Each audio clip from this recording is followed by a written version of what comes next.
It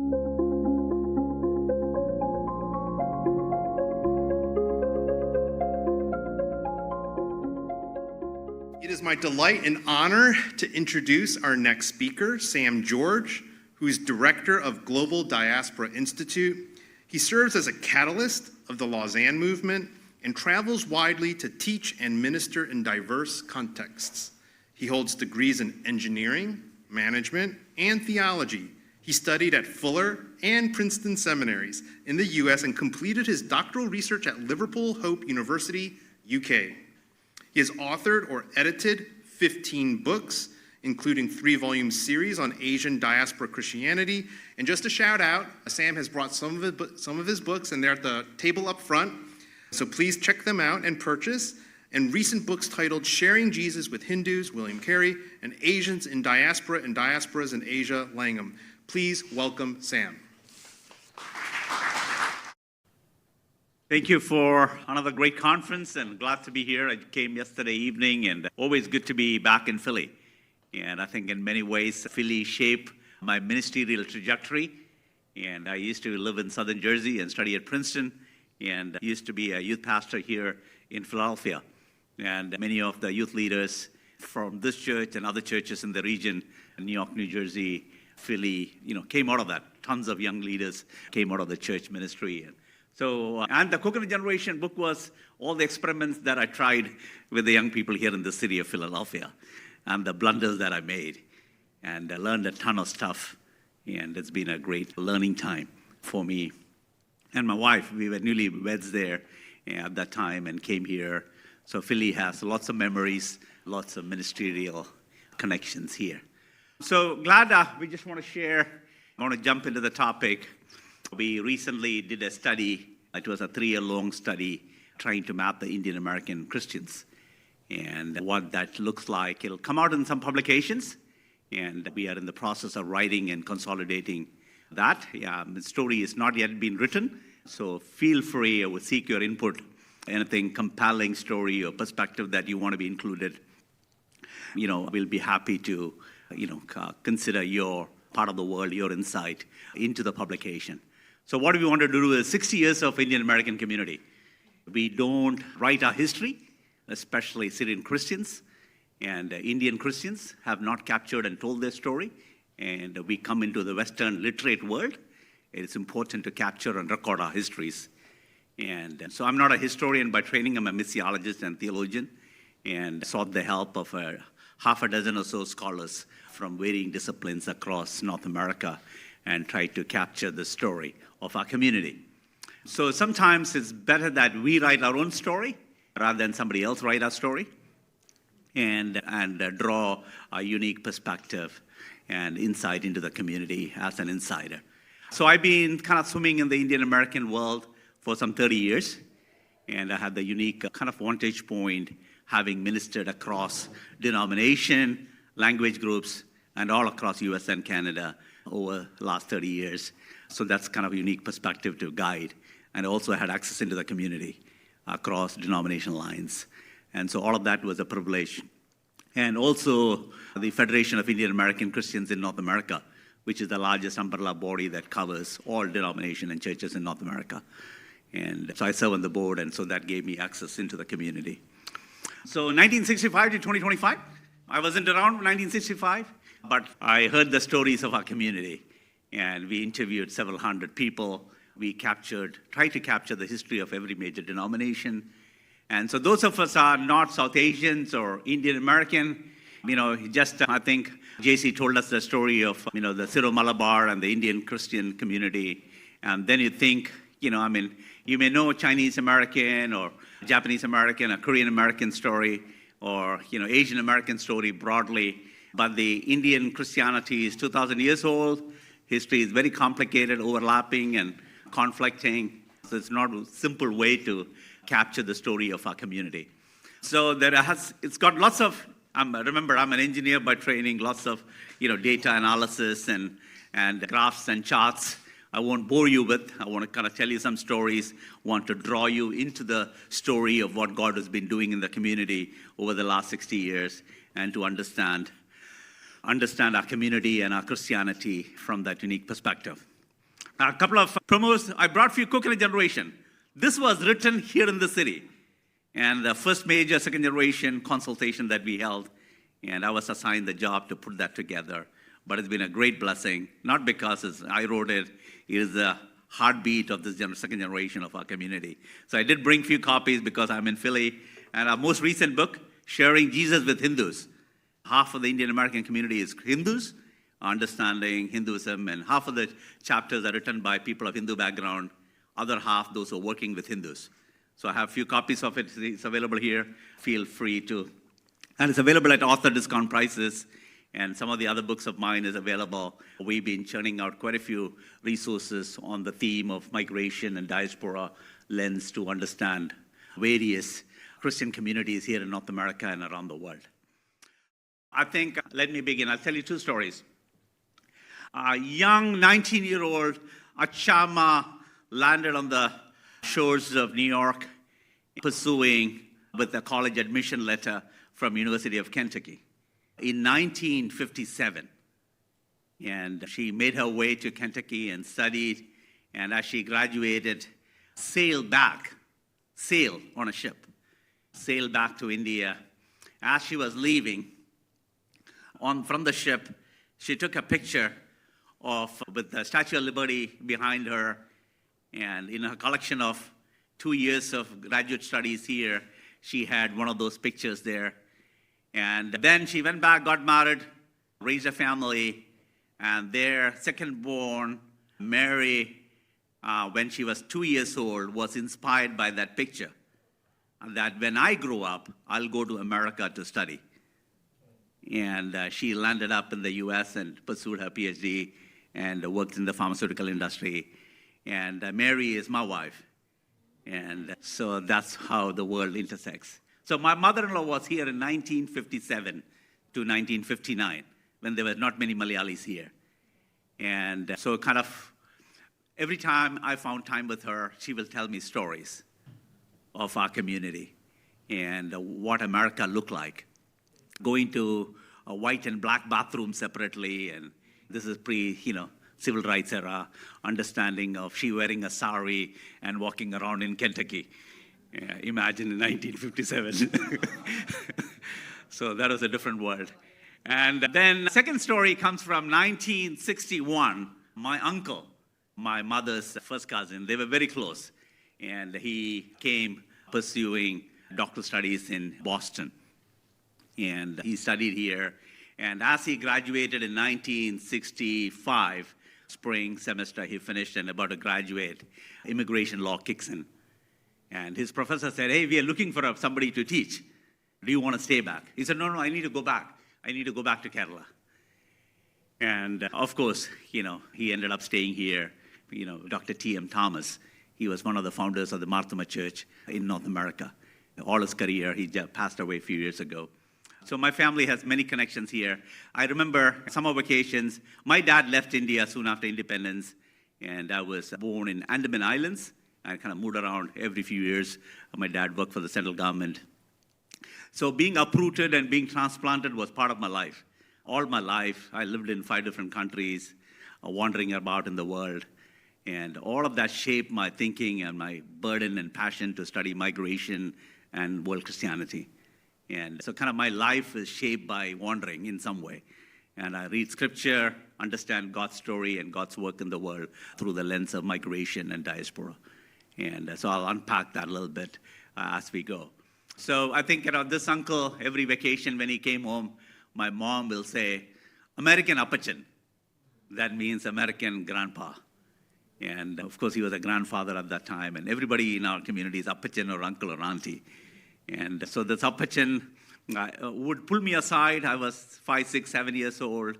Those days, my first memory of him. And he will tell me what America is and what does it mean to study and be a teacher. I thought, I'll never be a teacher. And only to realize 40 years later, I find myself as a professor now. But those things, our community is filled with teachers. My family has so many teachers and professors in my community. And I didn't want to do anything with ministry and just had no interest in church or scripture, dropped out of the church, God's amazing grace, and just connected me when I was 15. I was kind of ending my life and just going nowhere. Yeah, just that encounter changed my life. I fell in love with Jesus and his word and started studying and started excelling in school. My mom and dad was happy with that. Yeah. And then had some national ranking, went to the best engineering, one of the best engineering business schools. Boom, life changed. An American company comes and hires and brought me to California in 1990. So I've been around for 35 years here in the US. But then they sent me to Hong Kong to manage the business there, moved me to Singapore. So wandered about in Asia, 40-country business operation, climbed up the corporate ladder, made a ton of money, disillusioned with corporate success. I wanted to do something else with life. And I said, I'll transition out. So from the Bay Area, moved to Southern California. And I thought it's a 1-year sabbatical at Fuller. And now it's turned out to be, 28 years of full-time ministry. And so that's kind of my story, how I landed up. I study, I research, I teach. I look through the lens of migration. I want to capture this project that we brought together. It's called SICNA, Study of Indian Christians in North America. SICNA in Hindi means learn. So I draw from, so we wanted to map 60 years of Indian American Christianity. It's a macro analysis and also understanding ministries and churches in the community. So don't feel obligated to write down. I can make all this available. It's coming out in a few publications, and all of that will be helpful. But let me start with a graphic illustration. This was the map of the world, 1922. The red areas are the British colonial regions, and India was the largest colony of the British. And it was said the sun never sets on the British Empire. Their ships was on every ocean and every colony around the world, and they controlled much of the region. India had some 220 million people at that time, and was the largest region, and soon after, they started hiring people from India and taking them all over to South Africa, to Caribbeans and Fiji and other places. Some 100 years later, we say now, our sun never sets on the Indian diaspora. Some 60 million of Indians are living in some 195 countries, and they are all over the world. Well, largest diaspora. Sometimes I say Chinese are still the largest, a little bit. I closely study Chinese diaspora worldwide, and I think, but we may overtake them in a few years' time. And so 60 million. India already population-wise have exceeded Chinese, and it's likely to overtake the diaspora population as well. More Indians speak English than England, Scotland, Ireland, Canada, and the United States combined. The last British Prime Minister was of Indian origin. So were the heads of state in Ireland, Portugal, and half a dozen of British colonies. There was a joke floating around in the social media. When the British Prime Minister was of Indian origin, the Scottish referendum for freedom and independence was a person of Pakistani origin. The British divided India and Pakistan, and now the son of an Indian and the son of a Pakistani is trying to divide a United Kingdom. So what goes around, comes around. It's important to understand every flow, in migration study we say, flow creates counterflows.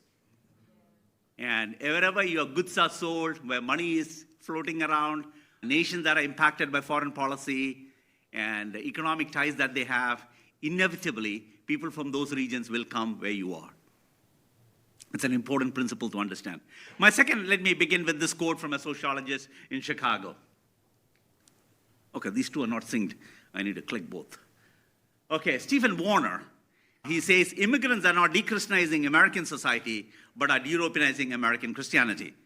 And I say it is globalizing of American Christianity. And every stream from every region of the world has uniquely come and contributed to the making of Christianity in America. And so the latest of those streams is Asian Americans. We had African American through the slave migration.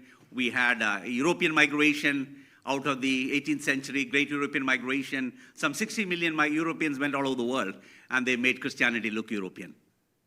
And as a result, now Asianization is happening of Christianity in North America. And one stream of that is South Asian Christianity or Indian American Christianity. That picture is Dallas Farmers Branch Mahatma Church. I have lots of pictures from different churches, part of the study. But I want to frame our conversation in the wider lens of what we call as a world Christianity. We are living in some very important time in the history of the story of Christianity. And there's a Christian in every country of the world. This is unprecedented times in the story of Christianity. And just a few months ago, we convened the largest, most represented Christian gathering in the history of the church at Seoul Congress in South Korea. We had Christians from some 202 countries and some 6 territories. This never happened in the story since Jesus walked on the face of the earth. It was just exciting to see the most diverse expression and be blown away by that experience. Besides all the content and the planning and program and the role that I had to play, in the middle of that, I'll eke out sometimes and just walk in the hallways up and down, just to be bombarded by some languages that people were speaking at the Congress, because that gives me a glimpse of the Revelation 7:9 vision. Great multitude that no one can number, from every tribe and tongue and language, nation and language. And it was important to be part of a movement like that. So gospel has reached the ends of the earth, it's bouncing back, it's creating new momentum and penetration into communities and peoples of the world. And it's important to frame ourselves within the lens of world Christianity. Second, I would include the diaspora lens. Diaspora is a Greek word, appears in the Septuagint, the Greek translation of the Old Testament, and referring to the dispersion, scattering of the Jewish people, and how Christianity early on spread along the trajectories of the dispersion of the Jewish people. What was Jewish diaspora for the first century, now in the 21st century, is today's diasporas, and where Indian Christians is one of those streams. And to refer to, in Lausanne, we refer to this as people on the move. How migrants, because migration is not a word that appears in the Bible, it's a more modern sociological term. Diaspora is the word of the Bible, and to understand, it covers, when we define, it talks about multiple origins. So it is not just Malayali story, but Indian American story or Asian American story, where every thread has unique contribution to make, and multiple routes, multiple destination, and to understanding how multiple generation and varying modes and conditions in which they migrate and make it to America. And it's a multi-generational perspective. That is one thing that we want to draw in the study. What does God do over many generations? Myself and a Chinese pastor, colleague of mine, and we mapped out and studied 100 years of Chinese Christianity in Chicago. It's fascinating to see what God does over many generations. And I want to kind of draw some of those insights of what happens to other immigrant communities in America and how that will help us to see where Indian American story is going. We talk about the 6 major diasporic phenomena. This is a picture, by the way, when the last vice president, Indian lady, become the vice president of the United States. A friend of mine in New York put Kanchipuram Pattu Sari. It's a particular kind of a sari made in southern India in Tamil Nadu. She was from Tamil Nadu. And so that's the new Statue of Liberty, by the way. So Indianizing of America. Okay, so I won't go into the theory and, so diasporic consciousness, who diaspora is, we exist as a diaspora, sometimes we don't understand, but we behave in those terms. And it's important to use a world Christianity framework and diaspora framework and impinge on the study of Indian American Christianity. Demographical analysis is a little bit data heavy here, but just bear with me, I'll tell you the wider story. 25 million or so Asian Americans. And we all know some of these data, and 77% comes from these 6 countries. I also compare between Indo-Pacific migration and Indo-Atlantic migration. And because the gateway for the Indian Americans was largely through Ellis Island, and New York was the gateway. Greater New York has still the largest number of churches, but the fastest growth is now happening in San Francisco and California. And so shifting of within the community from a Malayali majority Indian church to Telugu majority churches in California. That shift is important. We are both East and West, and the kind of combination and combining all of that is very unique to understand. Laws, I leave it with Sherry to understand some of the legal, economic, and political factors that is shaping our community. Chinese American, still the largest, 5.5. Indians are closely behind, has become the second largest. slated to become the largest Asian American group by the end of the decade. So Indian will become the largest. I remember often when I went to seminary, I was the only Indian guy in Fuller. I was the only Indian guy in Princeton, and it just felt very odd. And nobody understood my story or where I come from. And I often said that, my forefathers were Christian even before America was discovered. So they never understood that part of the story of, where Indian Christians come from. But then my best friends were all Korean American and Chinese American. And I learned a ton of things what God was doing among those communities and related them. And when I first moved here, I didn't go to an Indian church or Malayali church. I never grew up in Kerala. I grew up outside. And I came here from Hong Kong and Singapore. All my friends were Chinese. And I was trying to learn Mandarin. I was immersed in the second, third generation issues in the Asian American community. And my friend took me to an Asian American church, which was largely a Chinese American church in the Bay Area. And then, of course, somebody calls me to teach the scripture on one youth conference of the Malayali churches, and I get just pulled right into the community. And my heart went out to these kids who were struggling, and we came to seminary here. The churches here in Philly pulled me into it, made them as the first youth pastor of the community. And I didn't know what I was doing, but it was a great fun. And teaching the kids about the God and, God's word and, draw them and pointing them to Jesus and nurturing them in their faith was a great experience. But I think I remember those days, nobody really understood the Indian American story. But then, my ministry days, I used to go to England, and I went and did my doctoral work in England. When in England, when they said British Asians, that means South Asians. But Asian Americans means East Asians. So I was in both worlds. So in England, I'll argue for, hey, where is my Chinese brothers and Korean brothers here? I'll contend for them. And when I'm here, I'll say, hey, where are the South Asians? You guys talking about Asian Americans? South Asians need to be included in the story. So I was always contended for who is not at the table, because I had a unique vision of including others in the conversation when we represent yourself, because largely Asian American conversation is driven by Korean Americans, because Korean Americans have some 8,000 churches plus. And I think it is so dominant to understand 80% of Korean Americans are Christians, and they are the major voices and large number of voices, and it is important for them to be driving. And the Chinese American has a longer history in America, and sometimes we don't study that. What did Chinese exclusion law meant, what had happened to the Chinese people, what happened to the Japanese during the internment. We remain in our silos sometimes. It's important for us to know the story of our fellow Asians from other parts of the world and older histories. And that's why stories and capturing our stories is important. And in fact, in the Coconut Generation, I included a chapter. We are in the same boat, and learning from the Asian American, Japanese, Chinese, and Koreans, I compared and evaluated our community. And so by end of this decade, if Indians become the largest Asian minority group, the 2030s, Indian Americans will be driving the Asian American conversation, because Koreans are declining significantly. In Korean American, churches are merging, closing down. Koreans are returning back. I had my first PhD dissertation defending about Korean returnees. Koreans are returning back to Korea. There's a lot of opportunities and economic boom happening, and churches declining in Korea. They'll taking Korean Americans back to Korea.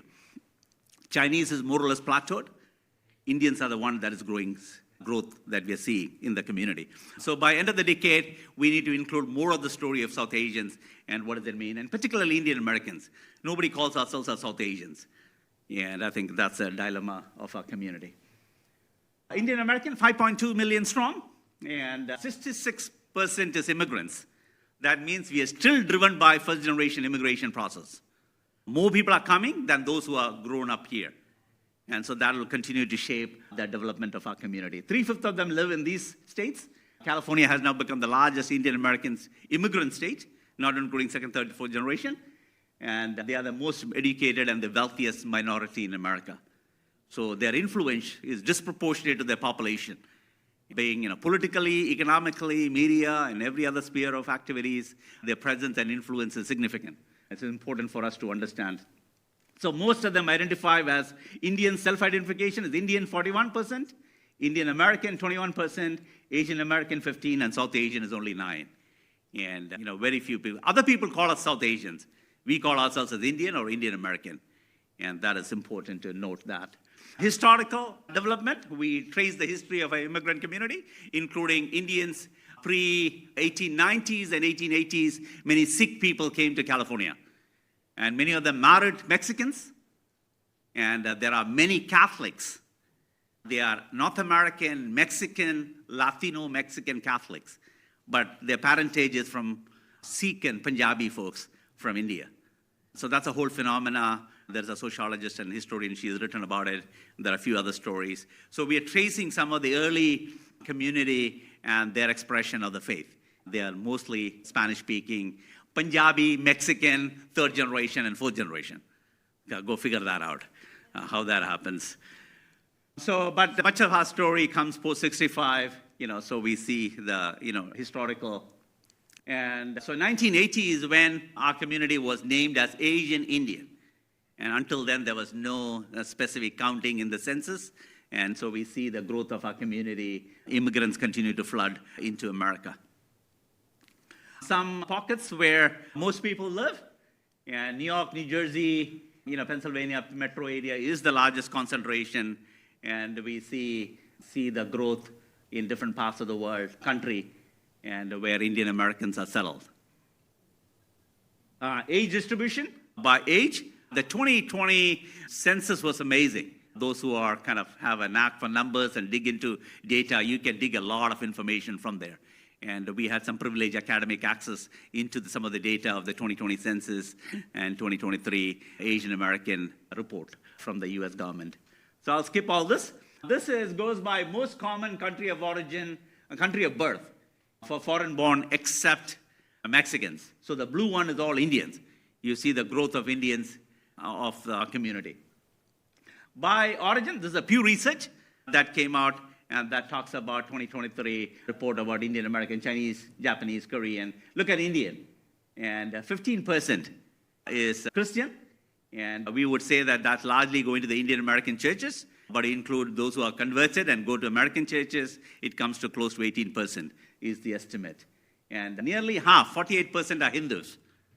Only 48%. Remember, India is almost 80+% are Hindus, but the proportionately larger share of Indian American population is Christian. Nearly 18% that contributes to almost 1 million Indian American Christian. And so that's a significant population of the Indian Christians. And religiously unaffiliated, and look at we also track Muslims and from other faith and also conversion. I don't think it's in this chart, another chart, conversion. There are many, many turning to Christ from a Hindu Sikh background here in America. So that's a phenomena to observe and understand. Sometimes ethnic or exclusively denominational silos, we don't understand the conversion that is happening among the Hindus, especially college students. InterVarsity, Campus Crusade, Navigators, having seen some phenomenal impact of the gospel being shared across ethnic religious lines. This was an interesting chart, like who is in America and where did their ancestry come from? And Germans, our largest share is Germans. And remember 1777 in this city, Philadelphia, they voted, Act of Congress made English as the official language of America. It was voted one vote over German. Those who study the American history will know America chose English as its official language by one vote. Otherwise, we all would have been speaking German today. Yeah, so the Germans are the largest community of immigration history. Mexico, England, Ireland, and Italians, New York history and New Jersey and Philadelphia are shaped significantly by Eastern, Southern European, and Western European migration. India is way down there, but the largest share is more immigrant than those who are born in the US. So that's what I want to highlight. So inflow is continuing, and that will shape the Christianity in America. For the first few waves, large share was Christians, and now less and less and less Christians. And the nursing generation was 1960s. Remember, almost 90% of Christians, nurses in India comes from one state of Kerala. So it's natural for them to be a majority of the Christians who migrated here. But it's steadily dwindled. First wave was nursing, healthcare, education. Second wave was the higher education. In 1984, I believe, an Indian professor at University of Chicago won Nobel Prize in physics. Whoever thinks an Indian guy will win Nobel Prize? And suddenly all the American universities started bringing graduate students from India. And it was a dictum by the US State Department to recruit young talents from India to come and do science and tech research here. So that drove research. But that was driven largely, education was accessible to high caste Hindus. And so that became the mainstream. And then Christians.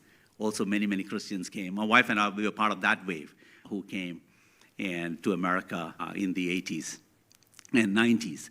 And by 1997, the Y2K crisis was hitting. Indians contributed the largest workforce, solved an American problem. The largest number of engineers overnight worked 24/7 and turned around the America's digital crisis. And they proved their mettle. It was in 2000 we foresaw that Indians will play a major role. And so from 2000 all the way to 2020, the largest share was the technology drive. And now we have CEOs of Google, Microsoft, IBM, all headed by Indians. And so this is part of that story of migration, how that shapes. Also, it's important to compare and contrast Atlantic migration and most of the Asian American conversation is Pacific migration. It's important that Indian American Christianity has significantly been shaped thus far by the Atlantic migration. Ellis Island is the gateway. And just like I told my mother-in-law, took picture of, Statue of Liberty. This was the world that they thought as America. And they entered through New York, and New York has close to 500 Indian American churches, greater New York. Some certain unique factors that shaped both these migration patterns. So Indian story does not fit in the typical Asian American story, because that's a Pacific, Angel Island, Chinese exclusion laws, oppression, internment, Japanese. That story is very different from the professional, educated Indian American Christians, middle class, who pursued America. So this is a classical historical lens that we need to understand how these two migrations are different. A few more data congregational analysis. We looked at across community. We say we went by 18% are Christians, and they are spread over 1,540 churches. This is our latest estimate as of 2023. There are 1,500 plus churches all across US. Every state, every region, every major denomination is represented here, which is much more complicated than Japanese, Chinese, or Korean story. All denominations, and sometimes our Korean brothers don't understand the complexity of Indian denominationalism. But it's important to navigate that and understand that. Preserving tradition and adapting and changing to the realities. Protestants are the largest group, and Catholic 6%, Protestant 12%, and diversity of language styles and flavors. Sometimes not knowing the language also keeps us in the silos. Knowing I speak several Indian languages, and I speak 5, and that gave me access into the community, and I'm able to talk to them. And all of that is a unique privilege, I consider. And I've spoken and preached last 25 years in more churches than probably anybody else in North America. But just God's favor and access into the community, from the Catholic bishop to Protestant to the brethren to the Pentecostals, being there and engage the community in studying this phenomena, that was phenomenal. To get the big picture in its totality and but I don't think it's comprehensive. I think that there's so much more that I need to explore and understand this community. But this Indian American Christianity was important to include all language group, all denominations, all over US and Canada. And how many are there? So we landed up at 1,540. Largest language base, most of them are language based, Indian languages. Malayalam is the dominant language of Indian American Christianity. And nearly 45% of Indian American churches speak Malayalam. And so that's why we see the story, Malayali story, as a dominant story here. But I don't see Telugus here, Tamils here, Gujaratis here. Gujarati church is not far from here, Northeast Philadelphia. And so those stories are important to understand. Telugu is the largest, fastest growing, and second largest now. And then Tamil, Hindi, Punjabi, Urdu, Nepali. Many traditional denominations, liturgical, cultural, and communal. Syrian Orthodox Church, which is the Silo Malabar, 2 dioceses, some 110 churches. Mahatma Church, 78 churches. No, Syrian Orthodox has Northeast Diocese and Southwest Diocese. New York and Houston being the diocese. Orthodox is the largest oldest Christian community among the Indian Americans. Syro-Malabar has 60, and Jacobite 50, and then Church of South India, Indian Pentecostal Church, COG, and other Indian churches. Stacy is St. Thomas Evangelical Church of India, Sharon Fellowship, Maranatha Brethren. There are many Indian denominations that some of our Asian brothers may not even know. And it's important to understand the Indian American story in its comprehensive way. Lesser known, Mizo and Naga and Goan churches. Indianapolis has around 8 Mizo churches. I'm wondering why all these Mizo fellows landed up here. So I went to Aizawl back in India to Mizoram state. I spoke at a national mission conference in India, and I suddenly realized the Presbyterians and their connections with the U.S. Presbyterians and how they landed up in Indianapolis.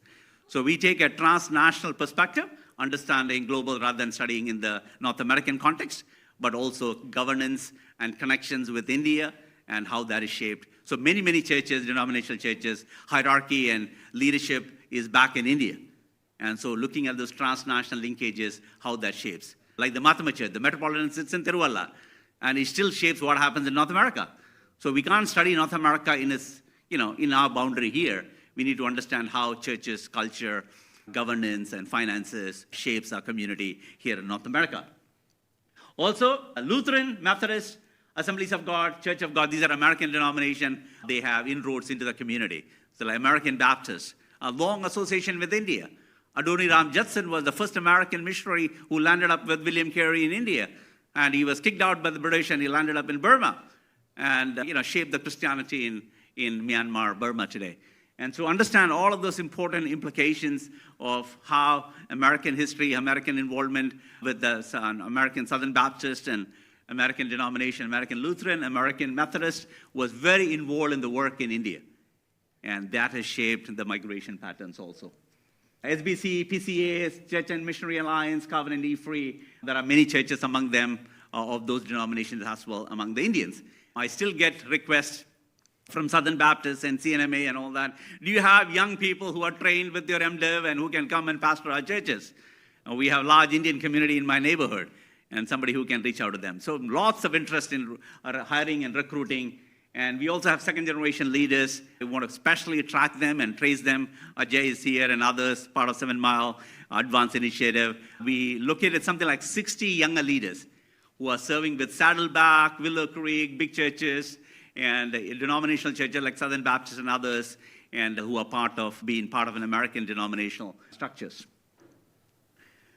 Some observation, largely I would say Indian American story is a post-1965 successful immigrant minority, but don't let the household income or their wealth and the prominence fool us. 2020 census said that for the first time in the history of Indian American story, we have people who are falling out of high school and below poverty level in America. So it is not a monolithic story that we are educated, successful people.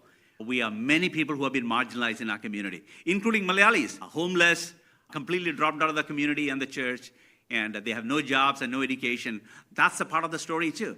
And what is the church's responsibility? We have no engagement with those who have fallen out of favor. We become an exclusive elite community, and we want to push out those who are on the margins.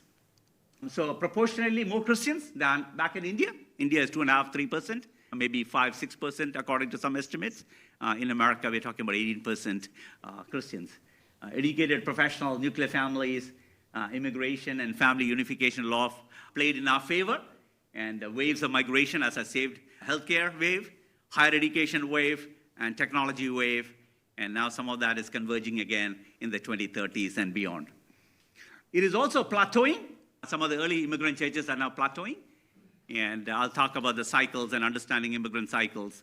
And now decline, many churches are closing down among the Indian American community.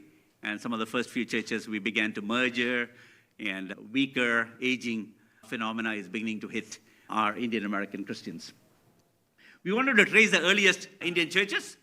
And the earliest one is the Malankara Orthodox Church that met in 1963 and was formalized in 1967. And Christian Assembly in Queens, First Pentecostal Church. And then we have many churches in those areas. Indian Christian Fellowship, 1973, which has become part of Evangelical Free Church now in Chicago. And some of the oldest churches, I went and visited most of these churches and preached, taught, studied, and tried to dig out the documents that they have to understand these stories. Syro Malabar Catholic Church, right across the road here. Independent Pentecostal churches in the 1980s onwards. IPC Northeast region was established in 1988, spanning over 200 churches in Northeast area. First Tamil church was in New Jersey in 1990, and now Telugus are the largest Christian dominant community. Where are they concentrated? We tried to density of the churches. Most churches are still in Texas, New York, Texas, Illinois, and California.